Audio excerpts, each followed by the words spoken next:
7వదిగా చూస్తాను చూడండి. హెబ్రీ పత్రిక 10వ అధ్యాయం. హెబ్రీ పత్రిక 10వ అధ్యాయం 19వ వచనం. కాబట్టి సహోదరులారా, యేసు మన కొరకు ప్రతిష్ఠించిన మార్గమున అనగా నూతనమైనదియు జీవము గలదియు ఆయన శరీరమను తెర ద్వారా ఏర్పరచబడిన మార్గమున ఆయన రక్తము వలన పరిశుద్ధ స్థలములో ప్రవేశించుటకు మనకు ధైర్యము కలిగి ఉన్నది. భూమి మీద నూతనంగా ఉన్నది అంటే ఏదంటే అది దేవుడు ఏర్పరిచినటువంటి నూతనమైన మార్గమే.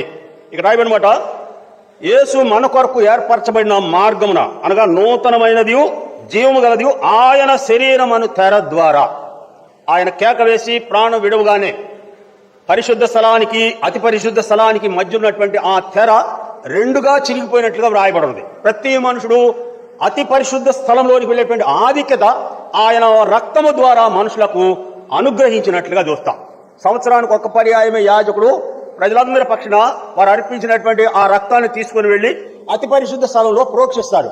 అలాంటి స్థలంలోనికి ఆయన శరీరమైన తెర ద్వారా ప్రజలందరికీ కూడాను లోపల ప్రవేశించడానికి ఆయన అర్హత కలుగజేసినట్లుగా కనుక మనకు ధైర్యము కలిగి ఉన్నది అని వాక్య భాగంలో చూస్తాం.